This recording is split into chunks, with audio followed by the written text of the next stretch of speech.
After World War II, there were 200 French soldiers suffering from amnesia found in a Japanese prison camp.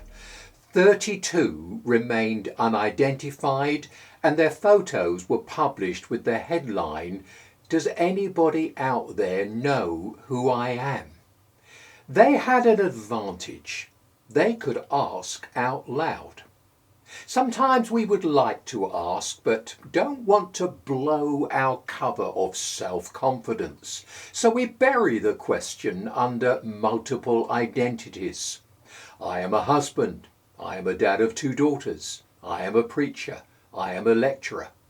But that doesn't always uncover the real me. Will the real Derek Stringer step forward? You see, a common pitfall is to allow our job to identify us. But what happens when we lose our job or retire?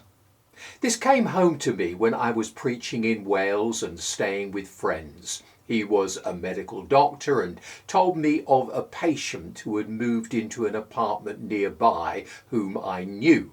He was a committed Christ follower and had been a significant government administrator in Wales. Many good things had happened because of his skills. I visited him, and returning to my friend's home, I was given pause for thought by what he said. Our church has lots of students. They breeze past this old, tottering man without a second thought, and have no idea what good he has done for Wales and the cause of Christ. And then he said, "You see, Derek, the older you get, the more invisible you become." And isn't that true? The value of studying Ecclesiastes is that he is trying to discover what life is all about and what makes it count for something. He is trying to write something positive, but struggling to do it. And he's now reached the point where he asks, what is the best way to live so that we are not wasting our lives? And having gone down so many roads, pleasure, possessions, and much more, he comes to his conclusion in chapter 9, 13 to 18 with an example of wisdom that greatly impressed him. Although living wisely has its limitations, he thinks it's still the best way to live. There was once a small city with only a few people, and a powerful king came against it. Living in the city was a poor but wise man. He saved the city by his wisdom. But nobody remembered that poor man. His conclusion is, wisdom is better than strength, but that doesn't mean that you will always be respected. But the quiet words of the wise are more to be heeded than the shouts of a ruler of fools. Wisdom is better than weapons of war, but one sinner destroys much good. In other words, people are fickle and soon forget the good that's been done. But it's still the best option for living life that counts for something. And that's why in chapter 10 he gives examples of foolishness, and in chapter 11 examples of wisdom. Solomon showers on us a pile of proverbs. Now, we're used to this way of saying things, aren't we? Let me run just a couple by you that are not in the Bible, but I will be surprised if you can't complete the proverb. Too many cooks spoil the broth. A stitch in time saves 9. One whole book in the Old Testament is packed with proverbs. Both Jesus and Paul used them.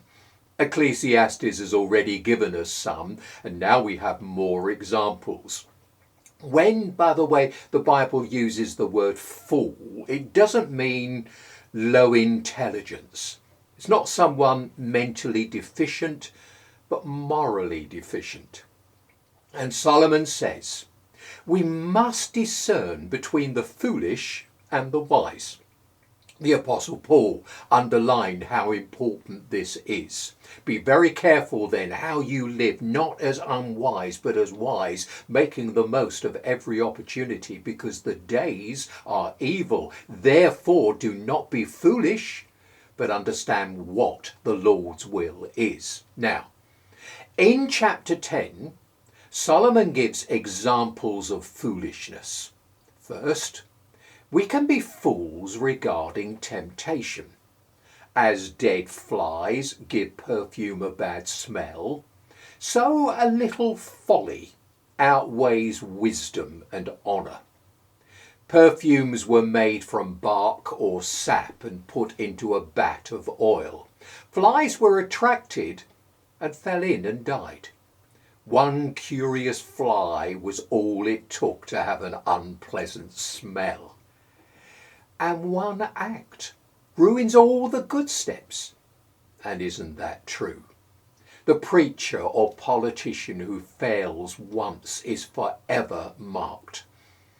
How well do we know our own weaknesses? Are we wise enough to be careful around certain things?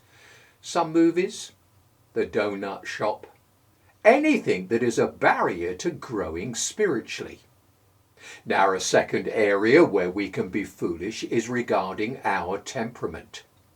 The heart of the wise inclines to the right, but the heart of the fool to the left.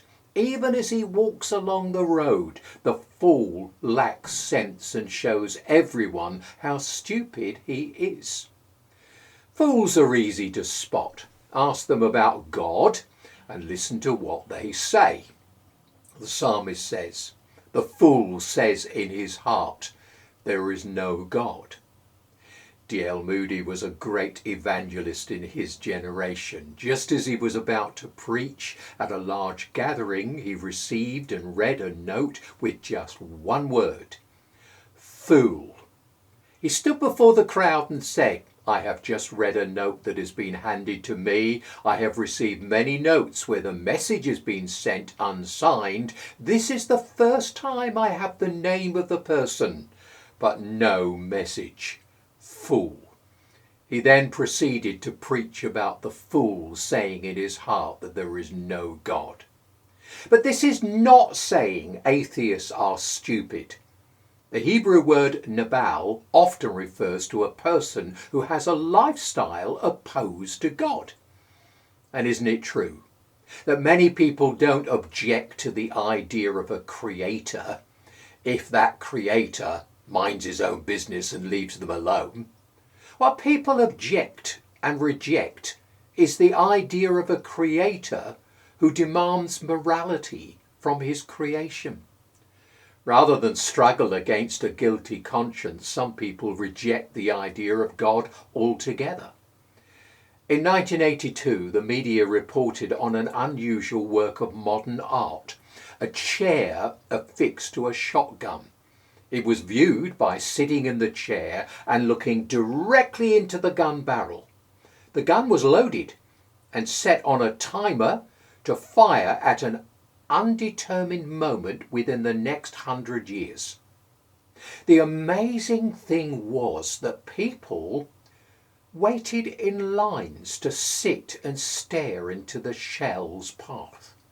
They all knew the gun could go off at point blank range at any moment, but they were gambling that the fatal blast wouldn't happen during their minute in the chair.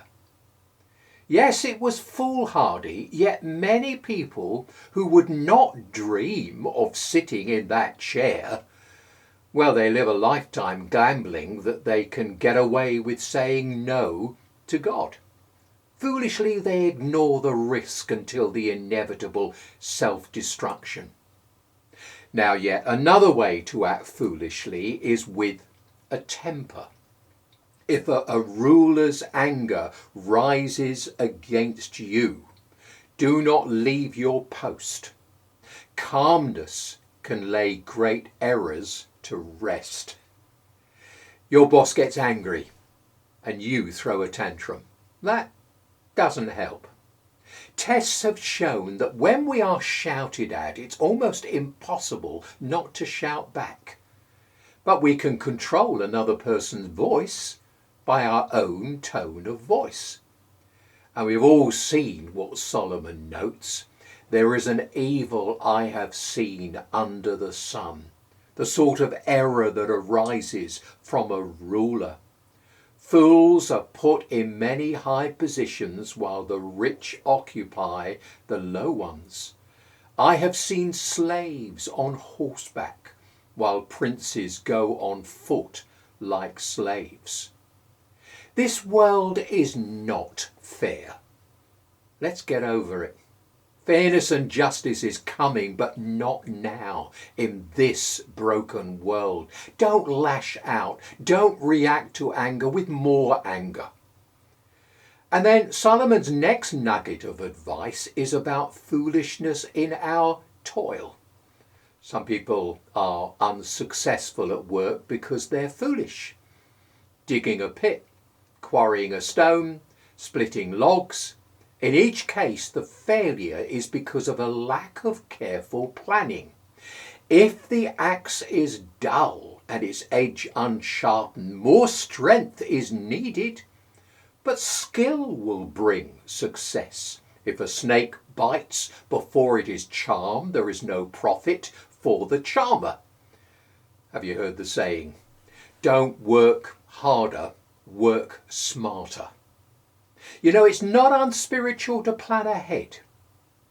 And then next, Solomon notes that our tongues give us away as fools. Words from a wise man's mouth are gracious, but a fool is consumed by his own lips. It's been well said.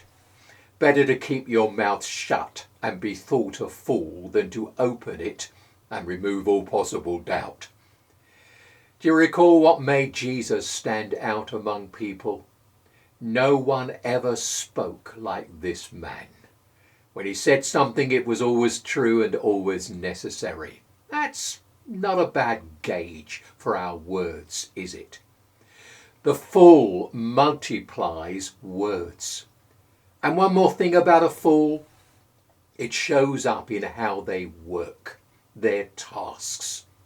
A fool's work wearies him. He does not know the way to town, a lazy person. By the way, you can read Christian books that say that work is the curse that came upon people after Adam and Eve's fall. That's not true. What does Genesis say? Before the fall, that everything was wonderful and everything was without the need of work. You were comfortable. You were living and sitting in chairs all the time. No, they were working before the fall. What happened after was frustration entered into it. Our job is not a necessary evil to pay the bills, but a necessary good to live properly. Allow me to suggest an ingredient that will make our work different. Go to work for a new boss. Whatever you do, work at it with all your heart, as working for the Lord, not for men. A cynic asks, how can I serve the Lord in my work? Try imagining Jesus frying hamburgers, selling insurance, programming a computer, working in a shop or an office. He is, through us. You see, he indwells all his followers. So get a new job, not a different job, but a new attitude to the job we have. The great need is to do the same old job differently. Our vocation is not what we do, but how we do what we do. Ezra was a Bible teacher. Nehemiah built walls. No distinction is drawn between them. One is not superior to the other. We serve the Lord. we report to our employer. A young boy was often lazing in bed and running late for school.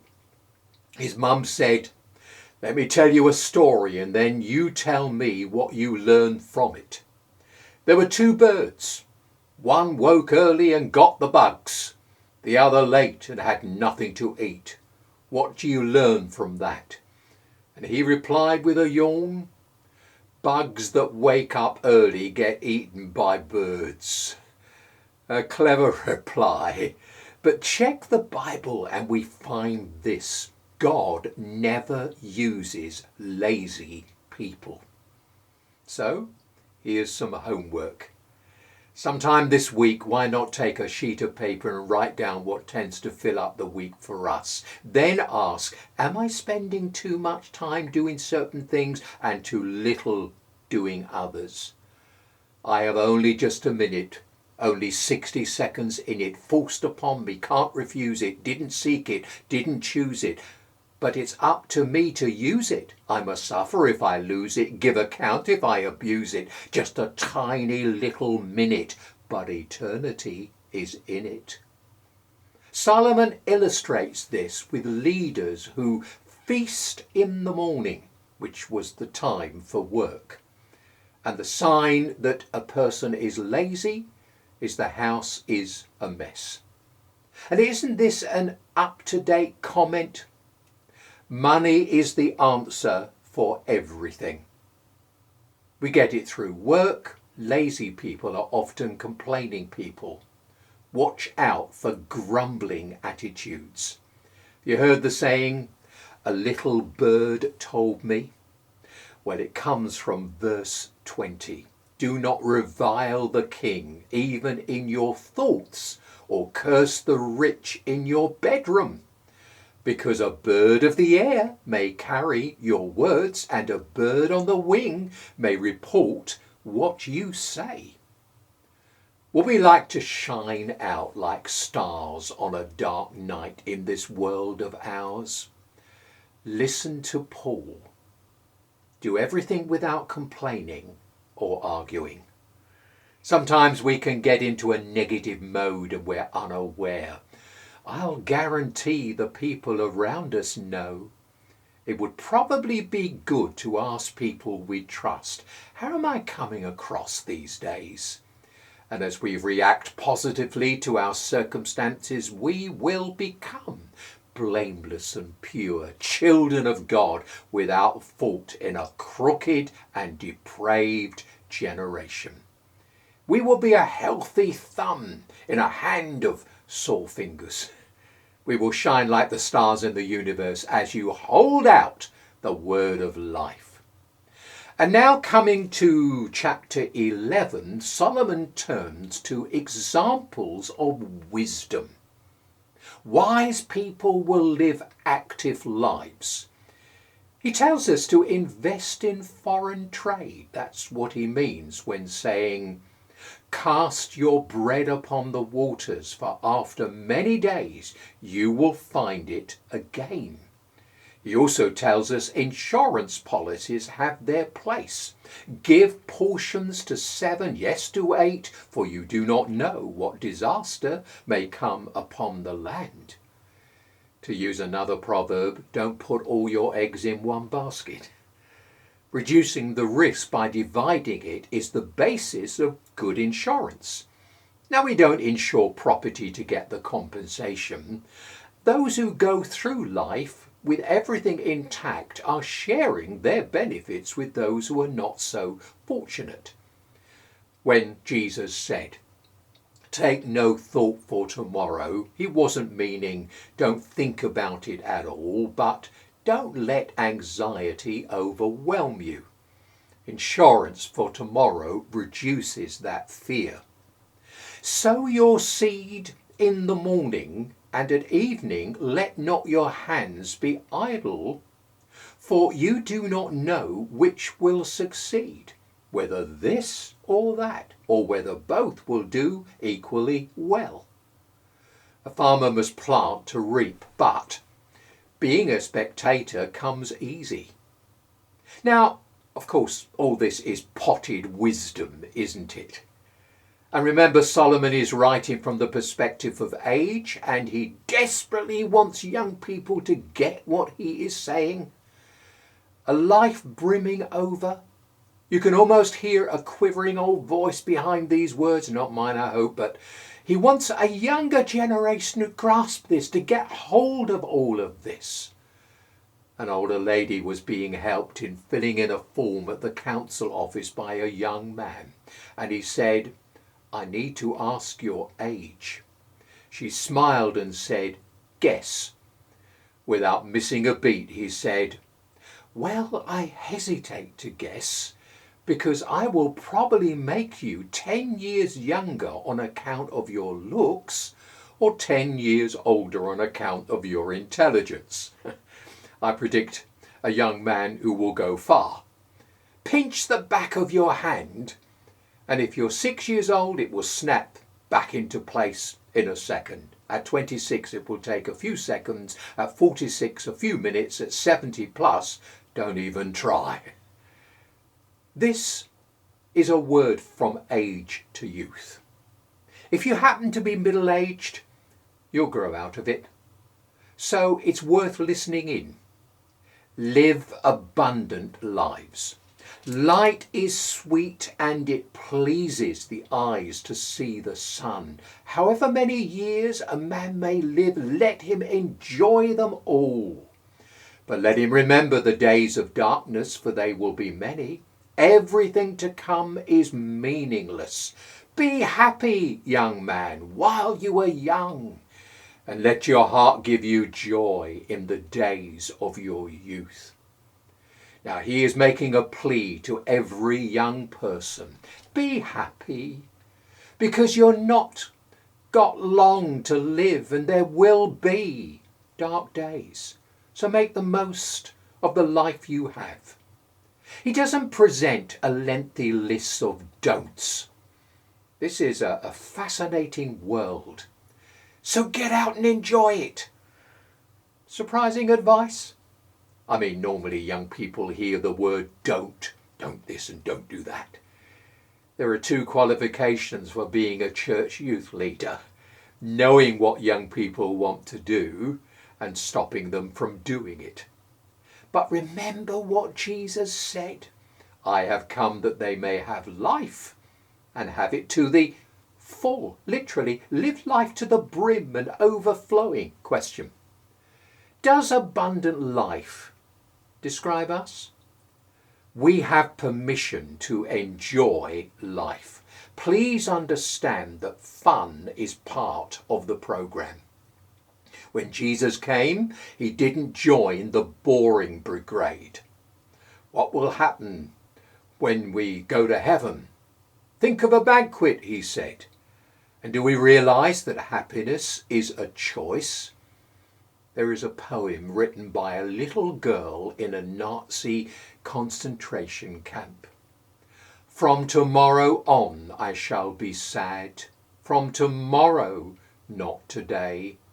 Today I will be glad, and every day, no matter how bitter it may be, I shall say, from tomorrow on I shall be sad, not today. You know, we may have rewritten that. From tomorrow on I shall be happy, but not today. Have you met Christians who practice being unhappy?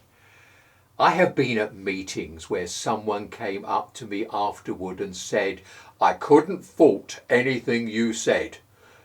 What was that all about? You meet people and ask, how are you? Can't complain. All right under the circumstances. Let's laugh, share and relax. Here is an old man saying, follow the ways of your heart and whatever your eyes see. Youth is not the time to hold back. Now, some people will be horrified at this advice. I would say just take the whole of it. Live abundantly and live accountably.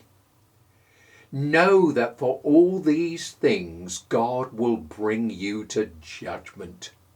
Don't just seek to get the most out of life, seek to put the Maker into it. This advice is so necessary because the easiest time of life to forget God is in our youth. There's so much going on, he can slip off the radar. Youth leaders know that 14 out of 15 teenagers will forget what they heard at children's church. And why? We think God will spoil our fun. And this wise old man, looking back on his life, says, if I had my life to live over again, I would get the most out of it by keeping the Maker right in the centre of it. And remember that God is our judge. And there will come a moment when he says, show me what you did with your life. He issued a handbook to guide us. If you buy a car, you're wise to read and apply the manual. So while you're having your fling, it will ultimately be meaningless if it's not the way God says to go. There is nothing more expensive than sin. It can cost an eternal life. So then, banish anxiety from your heart and cast off the troubles of your body, for youth and vigour are meaningless. Stop any bad practices that will cause suffering later on. Youth is short-lived, and if we don't use it to prepare for the rest of our lives, it's meaningless. I know what some of you are thinking as you are listening to me now. I wish I'd heard this years ago. It would have saved so many wasted years. Well, you can pick up from now for those wasted years. H.G. Wells authored a book titled The Country of the Blind. A traveller came across a strange walled place where everyone was blind, and that was normal. He fell in love, and the girl pleaded with him to become normal and have his sight taken away from him. He is going to do it until he saw a sunrise. Then he climbed over the wall and left for the country of the seeing. And this is my problem so often when preaching the gospel. This is how abundant life works. Make the right choices. Let God be at the centre of our life. Receive the salvation Christ has made possible through his death. Invite God to please himself in our lives. Young or not so young, there is no better time than now. Let's get our eyes open to that truth. No better time. Make the best choice.